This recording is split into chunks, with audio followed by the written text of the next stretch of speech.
Hello everyone, and welcome back to my channel. Once again we are returning to the wonderful and often questionable world of amateur fiction.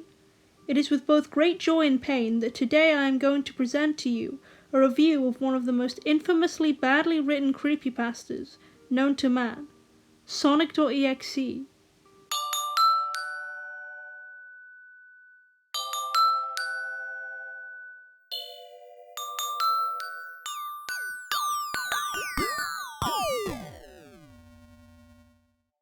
Sonic.exe was posted to Creepypasta Wiki in August 2011 by a user named JC the Hyena. The date of what year it was originally posted has been up for debate, as some sites state it was posted in 2012 or 2013, but I do remember it having been posted in 2011, and it makes sense since the other notoriously bad creepypastas, such as Jeff the Killer, were also brought to fruition in 2011. Sonic.exe is about a boy named Tom who is tormented by a malicious version of Sonic the Hedgehog after playing a haunted version of Sonic 1. It was then removed from Creepypasta Wiki and moved to Trollpasta Wiki before its untimely death, much like other stories of its caliber. It has been quite influential regardless, much like the aforementioned Jeff the Killer, and even had a game adaptation of it made that was played by quite a few YouTubers in the following years. I too was quite a big fan of the Sonic franchise when I was younger. I played the first two Sonic games quite a lot, and I actually remember finding this fanfiction ridiculous even back then. But is it as ridiculous as I remember? Snooping as usual, I see. I'm a total Sonic the Hedgehog fan, much like everyone else.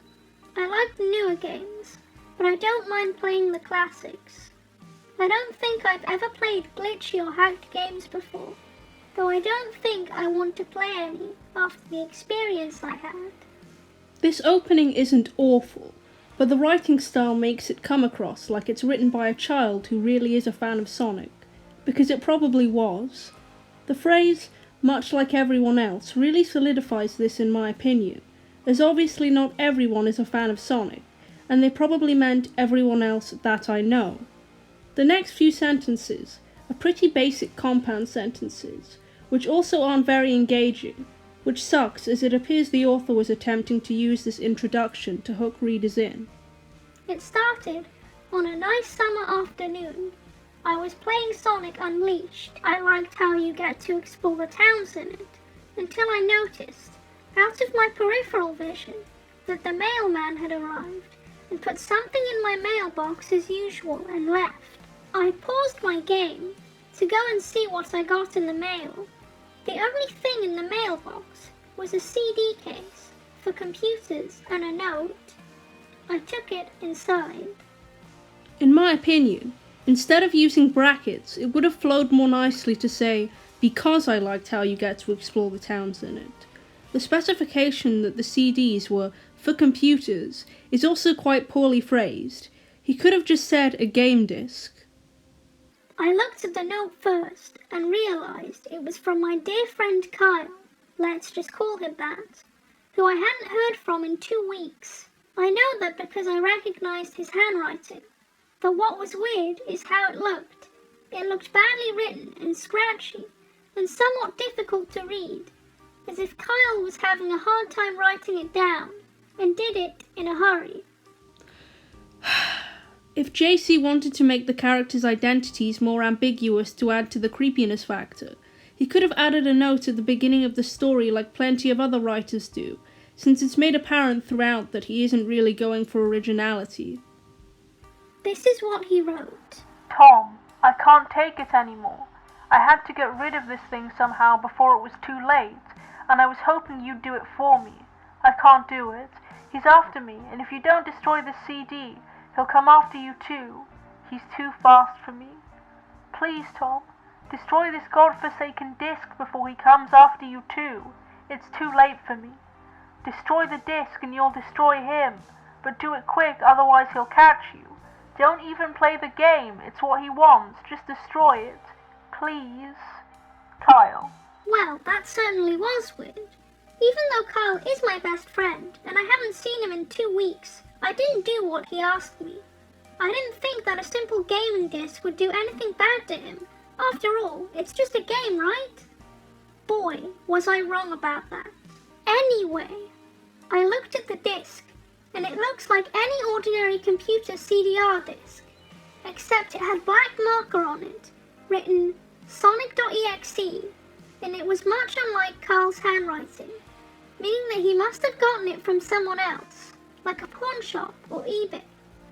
When I saw Sonic on the writing of the CD, I was actually excited and wanted to play it, since I'm a big Sonic.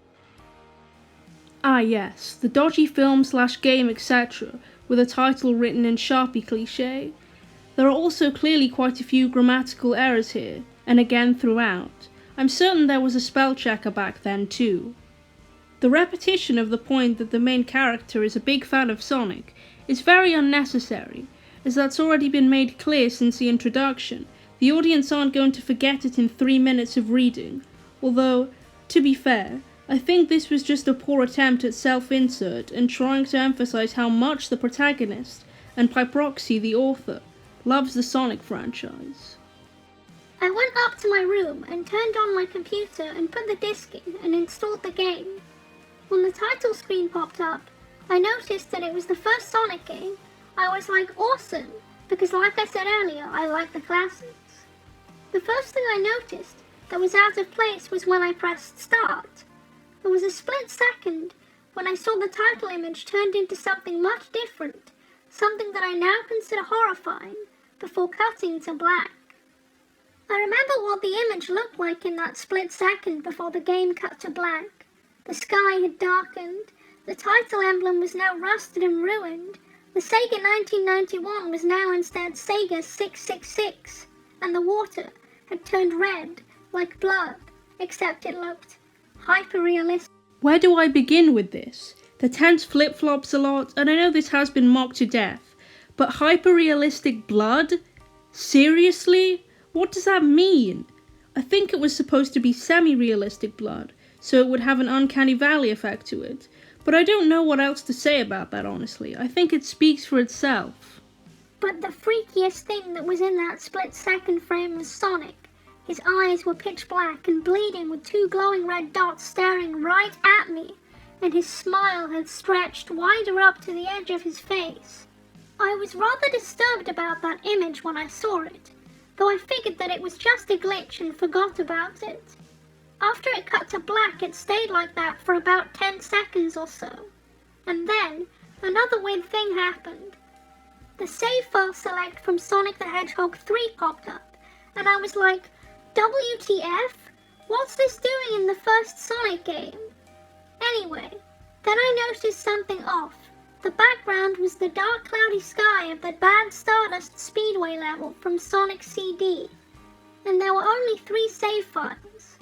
The music was that of Creepy Caverns of Winter music from Earthbound, only it was extended and seemed to have been in reverse. And the image for the save file where you see a preview of the level you're on is just red static for all 3 files. What freaked me out more was the character select.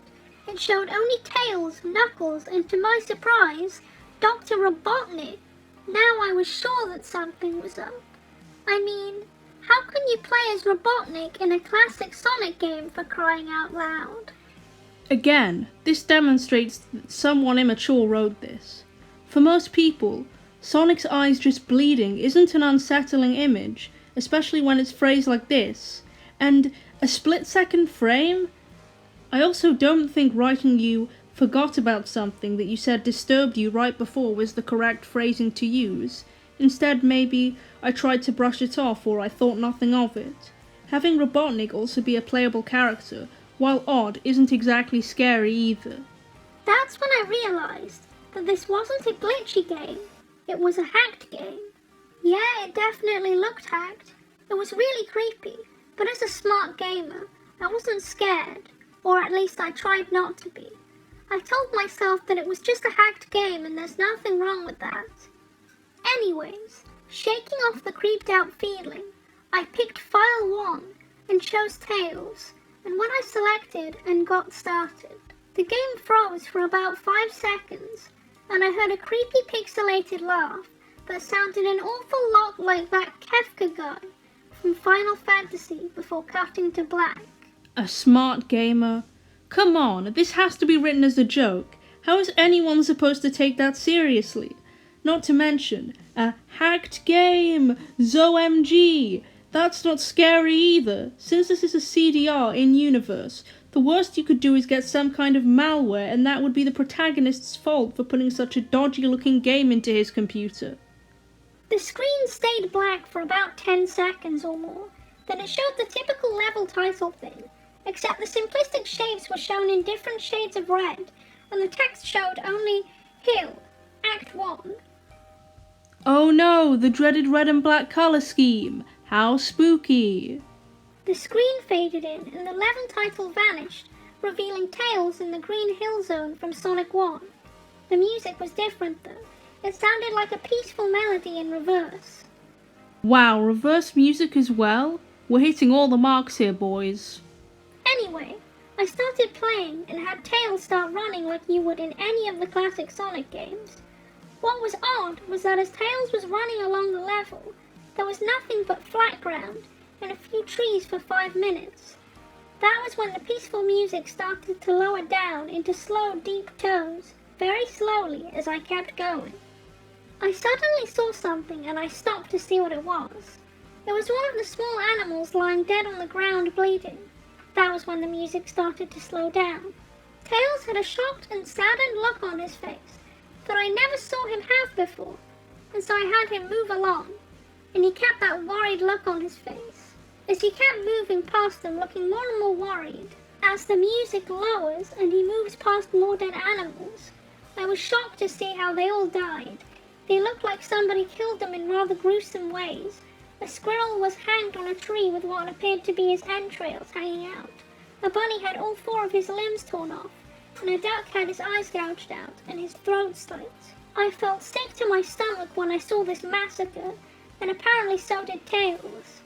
After a few more seconds, there were no more animals, and the music seemed to have stopped. I still kept Tails to continue. Sick to my stomach when I saw this massacre. I'm sorry, but bloody hell, this is absurd. I understand that the game is haunted and the animals are real, but the protagonist and therefore audience don't know this yet, so it just comes off as silly. They are small pixels on a screen. This is a classic Sonic game. I didn't want to continue with the game, but my curiosity got the better of me when I was taken to a different level with the level title now saying, Hide and Seek. This time I was in the Angel Island level from Sonic 3 and it looked like everything was on fire. Tails looked as though he was scared out of his wits this time. He actually looked at me and made frantic gestures to me as if he wanted to get out of the area he was in as fast as possible. I was starting to get freaked out by this. I mean, Tails was actually breaking the 4th wall, trying to tell me to get him out of there. So I pressed down on the arrow key as hard as I could, and made him run as fast as he could. A pixelated version of that creepy theme when you meet Shadow at the Ark as Robotnik from SA2 was playing as I made Tails trek through the desolate forest, trying to help him escape from whatever he was trying to run from. Suddenly, I heard that creepy laugh again, that awful Kefka laugh. Right after 10 seconds had passed, as I helped Tails run through the forest, and then started seeing flashes of Sonic popping everywhere on the screen, again with those black and red eyes. Does this kid have something against Kefka or Final Fantasy in general or something? The music changed to that suspenseful drowning jingle as I see Sonic behind Tails slowly gaining up on him, flying. Sonic wasn't running, he was actually flying. The flying pose his sprite was making looked very similar to Metal Sonic's flying pose in Sonic CD, except it was just Sonic, and he had the black and red eyes again only. This time, he had the most deranged looking grin on his face. He looked as though he was enjoying the torment he was giving the poor little fox as he gained upon him. Suddenly, when Tails tripped, another cutscene, the music stopped, and Sonic vanished. Tails laid there and started crying for 15 seconds. The scene was rather upsetting to watch, and I kind of teared up myself. But then, Sonic appeared right in front of Tails, and Tails looked up in horror. Blood started to come out of those blackened eyes of Sonic's as a grin slowly grew from his face as he looked down at the horrified fox. I could do nothing but watch. Just in a split second, Sonic lunged at Tails right before the screen went black. There was a loud screeching noise that only lasted 5 seconds. The text returned, only this time it said, "Too slow. Want to try again?" and then that god-awful laugh came with it. I was so shocked by what had happened. Did Sonic murder Tails? No, he couldn't have. He and Tails are supposed to be best friends, right? Why did Sonic do that to him? The idea of Sonic, or any beloved children's character for that matter, who is usually friendly if not a bit boisterous, suddenly flipping and becoming violent could be scary if only if it was presented well.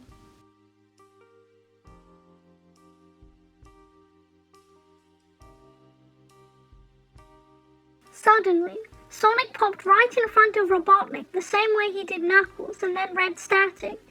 The red static lasted for about 15 seconds, and then it showed me a most unpleasant image.